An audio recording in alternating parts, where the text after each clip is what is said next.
네, 어제 윤석열 대통령이 취임 후 처음으로 서해 수호연합 기념식에 참석했습니다. 정치권에선 더불어민주당 이재명 대표의 대표직 유지 결정과 헌법재판소의 검수완박법에 대한 판단을 놓고 여진이 이어지고 있는데요. 네, 오늘 두 분의 전문가 모시고 정치권 소식 짚어보도록 하겠습니다. 예. 원영석 국민의힘 공정미디어소위 위원, 조기현 민주당 법률위원회 부위원장 나오셨습니다. 두 분 어서 안녕하세요. 오십시오. 네, 안녕하세요. 예. 자, 어제 수호의 날, 서해 수호의 날 맞아서 윤 대통령이 이 기념식에 참석했습니다. 전사한 서해 용사 55명의 이름을 직접 호명하면서 추모를 했는데 이렇게 이름을 일일이 호명한 이른바 롤콜은 현직 대통령으로서는 처음이라고 하고요. 또 어제 기념식장에 입장하면서 세 명의 유가족과도 같이 입장을 했는데 상당히 예우에 신경 쓰는 모습이었거든요. 어떻게 보셨는지부터 들어보겠습니다. 예, 그때 현장을 저도 시청은 했지만 예. 굉장히 감동적이고 가슴 뭉클한 장면이었습니다. 네. 아마 앞으로 새로운 기준이 되지 않을까 추모에 저는 그런 생각을 하고요. 그 추모를 제일 잘하는 그런 나라가 이제 미국입니다.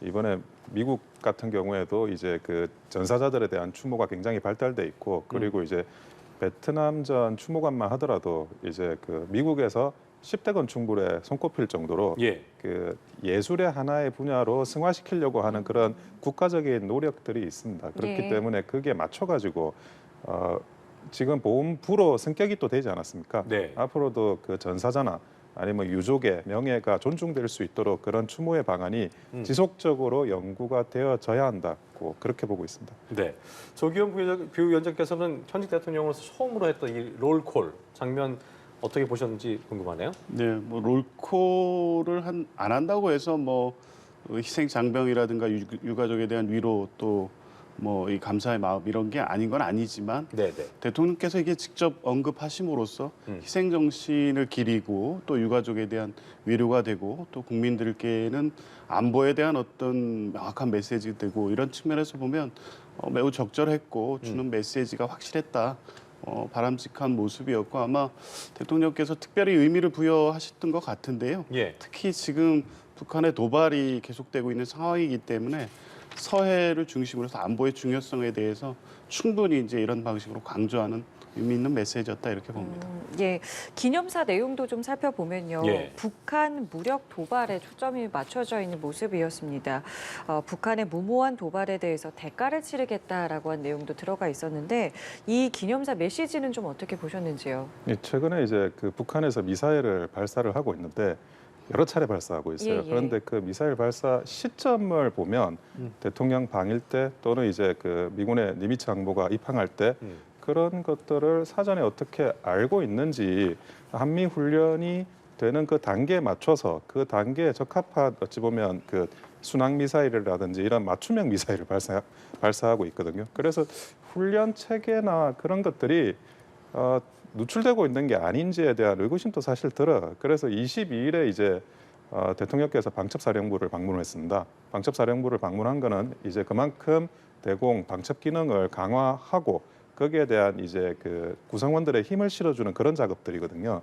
그래서 북한이 지금 계속 도발을 하고 있고 그 도발이 엄중한 상태이며 이 도발이 이제 계속 지속적으로 일어나고 있다는 거에 대해서 국민들께서도 경각심을 가지는 게 가장 먼저입니다. 이게 대공 업무라는 게 한때는 또 많은 그 비판의 대상이 되기도 하지 않았습니까?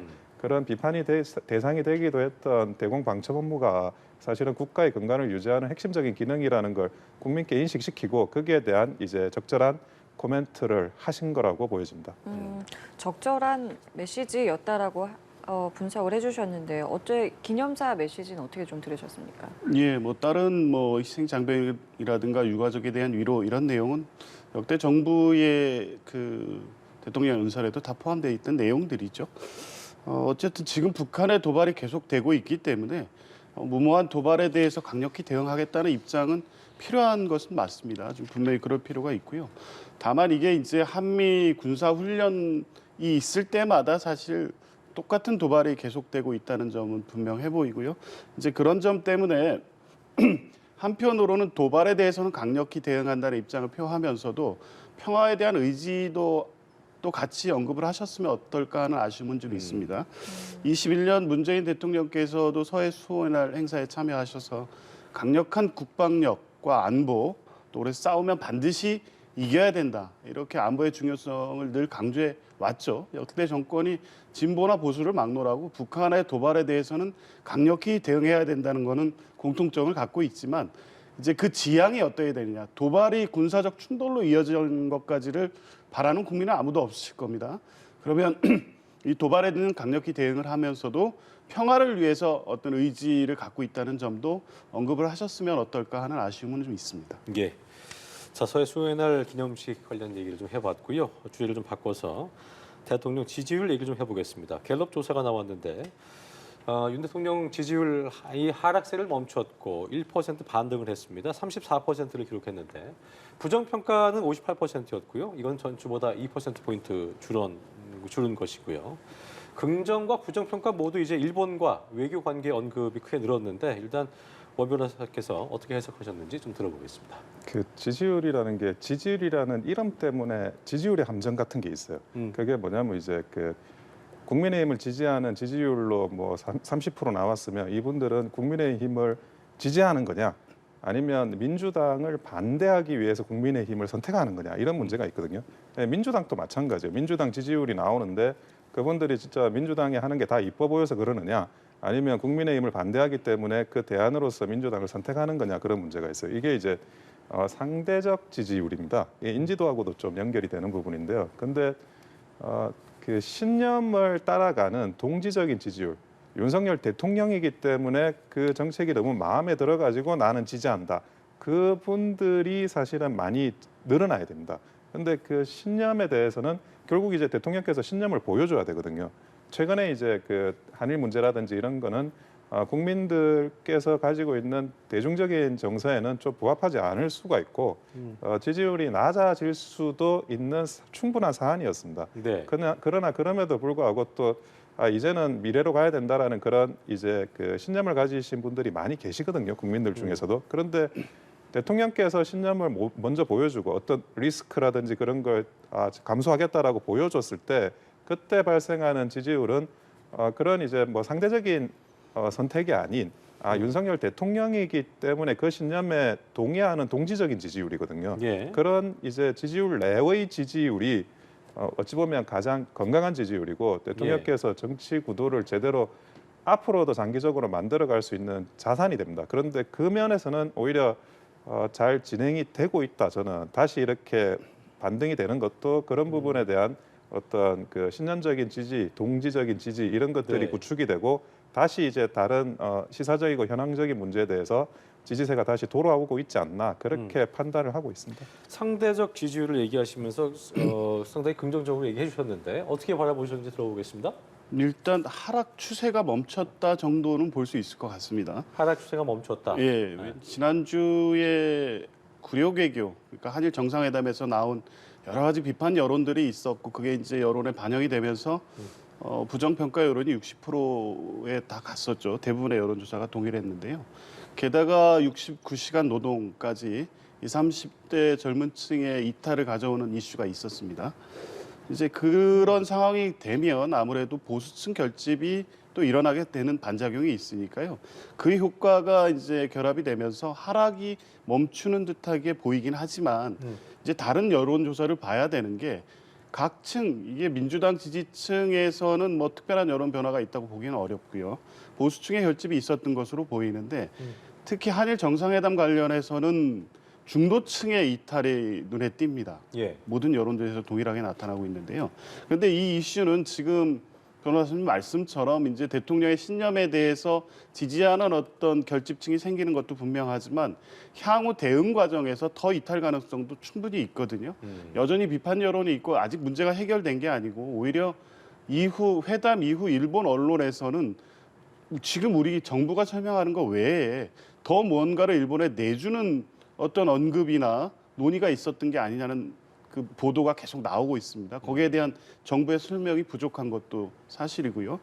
그러면 지금 최근에 어떤 정부 여당에 대한 지지율 하락의 원인이 된 핵심적인 요인인 중도층의 이탈 부분은 앞으로도 계속될 가능성이 있기 때문에 이런 부분에 대해서 정부가 한일 정상회담에 단순히 이게 장기적으로 미래를 위한 어떤 결단이다라는 정도 외에 국민들이 갖고 있는 의구심과 분노 이 부분을 해결할 만한 해답을 줄 수 있느냐에 따라서 추가 하락의 여지도 분명히 있다고 보입니다. 예. 자, 이렇게 윤 대통령은 어제 서해 수호의 날 기념식에 참석을 했고 국민의힘 지도부도 대거 참석을 했습니다만은 민주당 지도부의 경우에는 6년 만에 이제 불참을 했거든요. 각 지도부의 이 참석과 불참 이 부분은 좀 어떻게 보셨는지요? 근데 민주당 지도부는 왜 불참하는지 모르겠어요.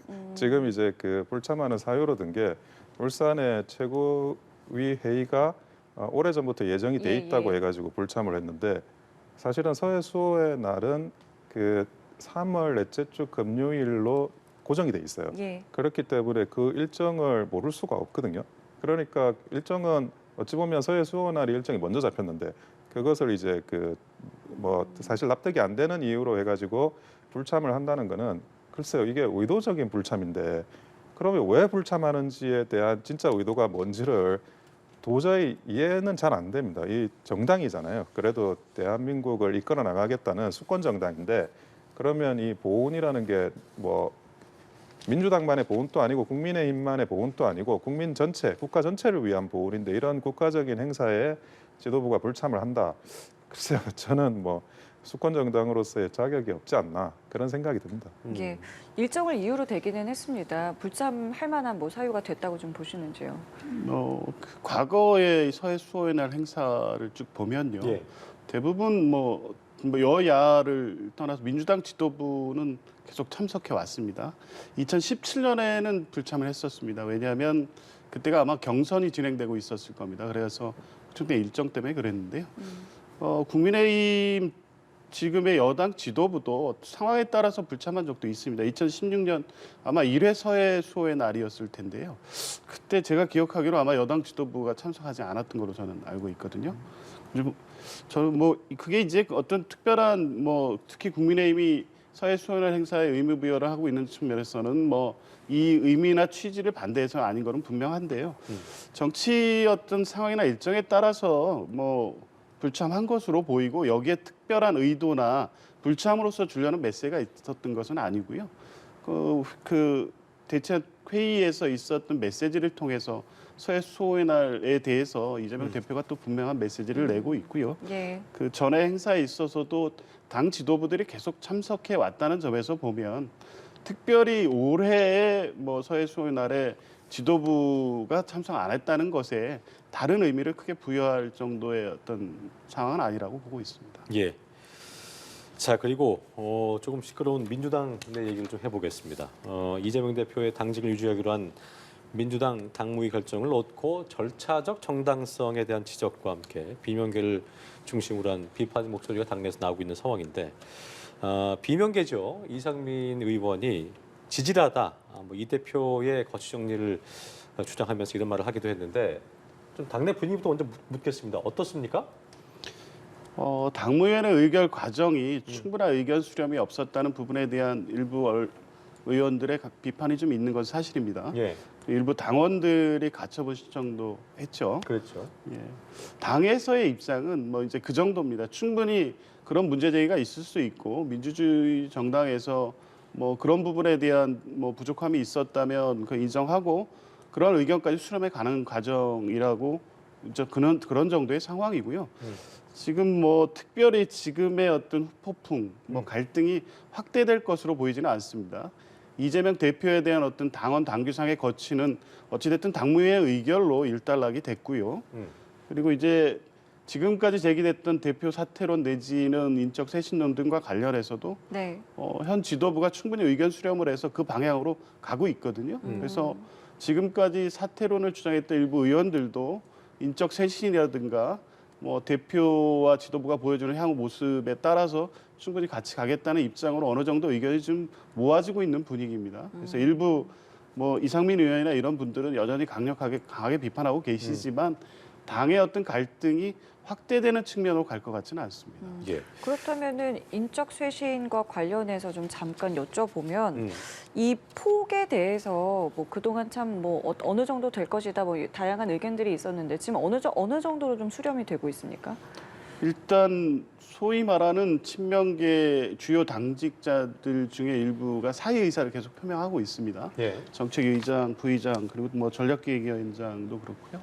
아마 대변인도 사의 표명을 했고 아마 그 부분에 대해서는 이재명 대표의 보고가 됐고 아마 검토 중인 것으로 알고 있습니다. 이제 사의 표명을 하신 당직을 가진 의원들을 포함해서 전체적으로 지금 더 미래라든가 당내 어떤 의원 모임 그리고 소위 말하는 비명계가 요구하는 인적 쇄신의 정도를 어느 정도 수용해서 할지에 대해서 네. 이재명 대표가 지금 고심 중인 거로 알고 있고요. 예.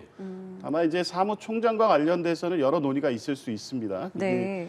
내년 총선의 공천의 어떤 전체적인 실무를 총괄하고 있기 때문에 사무총장의 교체까지 요구하는 여론이 있지만 아마 이 부분은 고심할 것 같긴 하신데요. 공천돼도 TF를 이계호 위원장을 두고 대부분 비명계로 또 임명했다는 예, 예. 점에서 예. 향후 공천에서의 공정성을 확보했다고 얘기할 수도 있기 때문에 아. 사무총장 교체에 관련해서는 아마 여러 가지 고민을 하실 텐데 유임할 거라는 관측도 있더라고요. 예, 유임의 가능성도 있어 보입니다. 근데 이제 궁금한 것은 이제 뭐 친명도 그렇고 비명할 것 없이 이 당 사무총장 자리에 좀 민감해하는 이유가 뭐냐 이런 목소리가 나오는데 어떤 이유라고 좀 봐야겠습니까? 그런 부분은? 사무총장, 예. 사무총장이 아무래도 실제 공천 과정에서 총괄을 하다 보면 예. 공천의 특정 계파의 영향력이나 유불리에 영향을 미칠 수 있다고 보는 시각이 있는 거죠. 그리고 실제 예. 그래 왔으니까요. 근데 민주당은 지난 총선 때도 마찬가지고요. 1년 전에 당원 당규 특별 당규를 통해서 공천 제도를 미리 확정해 놓습니다. 지금도 이계호 위원장이 있는 공천제도 TF가 내년 총선에 대해서 룰을 확정하는 논의를 진행하고 있거든요. 여기에는 예. 이미 보도된 바와 같이 대부분 소위 말하는 비명계 인사들로 구성돼 있습니다. 그렇다고 하면 사무총장이 어떤 영향력을 행사하거나 이렇게 할 수 없는 이미 제도적인 어떤 틀이 마련이 되기 때문에 이제 일부에서 그런 우려 때문에 사무총장의 교체를 요구할 수도 있고 또 사무총장이 갖고 있는 상징성 때문에 인적 개편의 의미를 가지려면 사무총장까지는 교체돼야 된다는 주장을 하실 수는 있지만 네. 적어도 공천 관련된 공정성이나 여러 가지 고려 또 사무총장이 갖고 있는 어떤 이 당무 총괄로서의 지위를 고려했을 때 신중하게 아마 지도부는 고민을 안 할 수 없는 입장인 것 같습니다. 예. 먼저 민주당 내 상황을 좀 알아보기 위해서 조기현 부위원장이 좀 여러 가지 여쭤봤고요.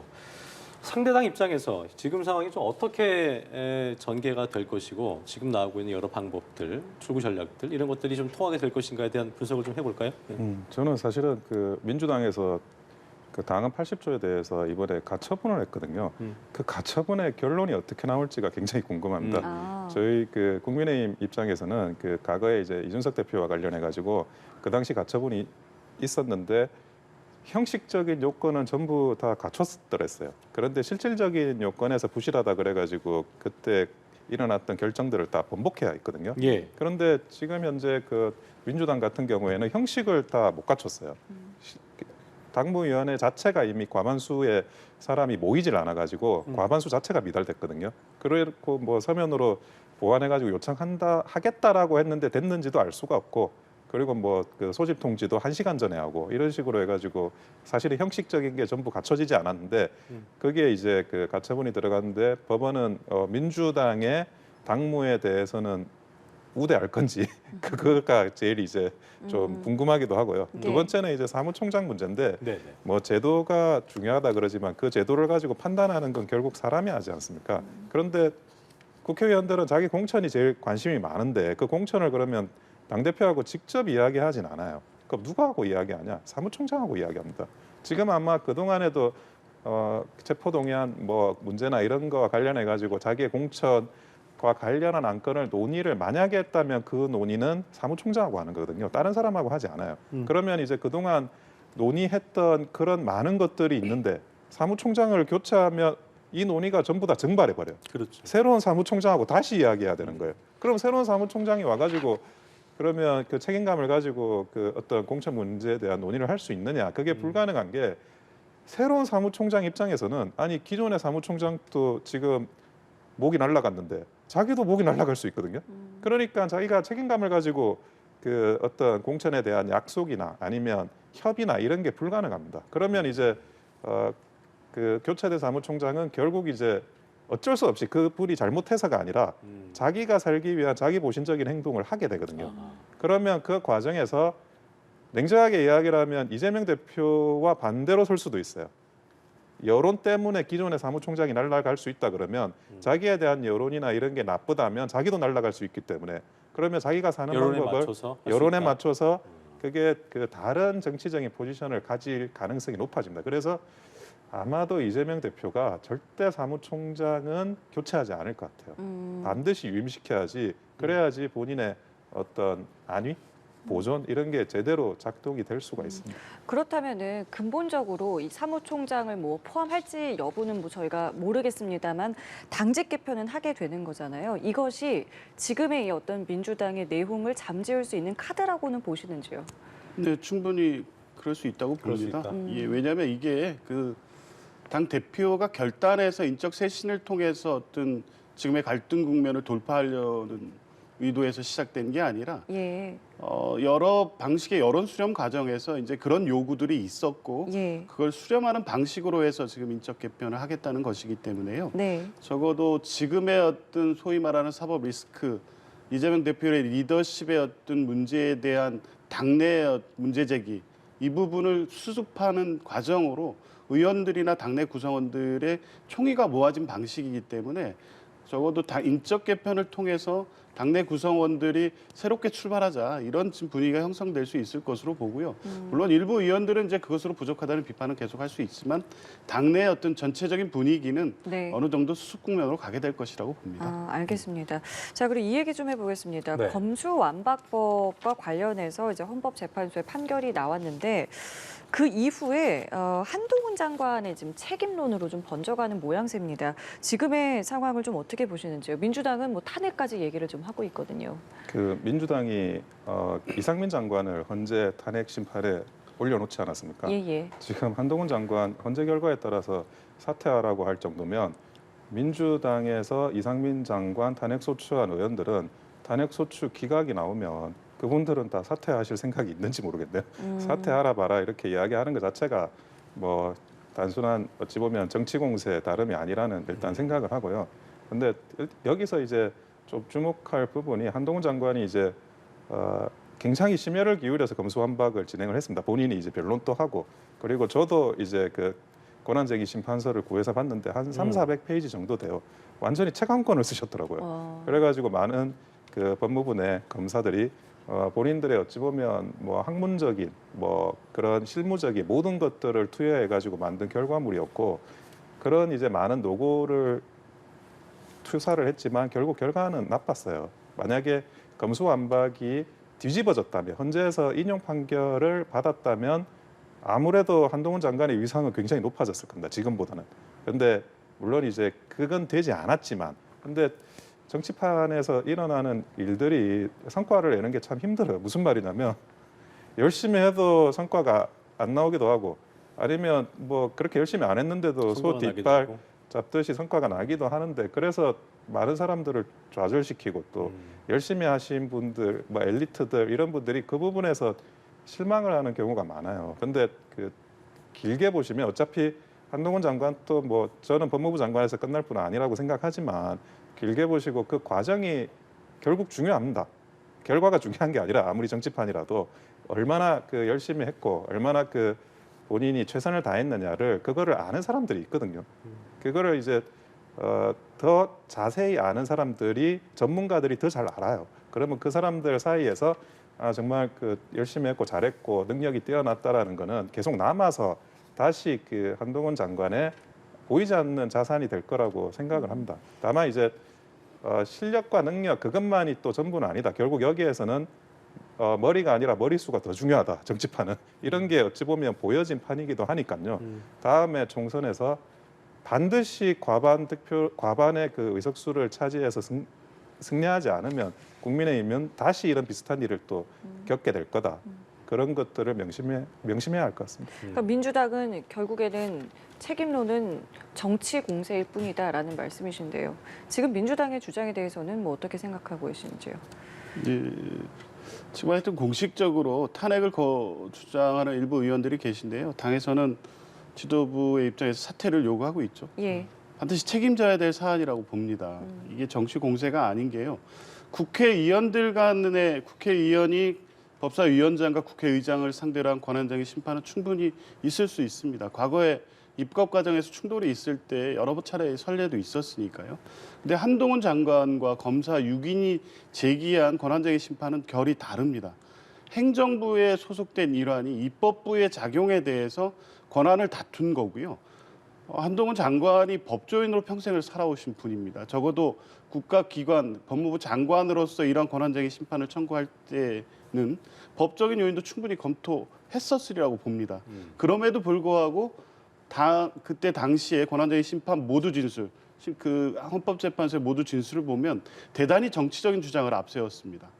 이 수사 그 검찰 수사권 조정, 소위 말하는 검수완박법은 지난 정권부터 계속 추진돼 왔음에도 불구하고 이 법이 이재명 대표 등 민주당의 어떤 비리의원을 보호하기 위한 법이라는 내용으로 시작해서 법안의 내용, 절차, 의도가 다 잘못됐다는 식으로 시작을 했었고요. 적어도 한동훈 장관으로서는 그 개인의 법조인으로서는 이게 당사자 적격이 없다는 것, 그리고 검사의 수사권이 헌법상 권한이 아니라는 부분에 대해서 충분히 검토가 됐을 수 있음에도 불구하고 이렇게 무리하게 권한쟁의 심판으로 끌고 와서 그 국민적 갈등을 초래했다는 부분에 대해서는 분명히 좀 책임을 져야 된다고 봅니다. 됐습니다. 지금까지 정치권 이슈들 원영석 국민의힘 공정미디어 소위위원고 또 조기현 민주당 법률위원회 부위원장과 함께 이야기 나눠봤습니다. 두 분 오늘 말씀 고맙습니다. 고맙습니다.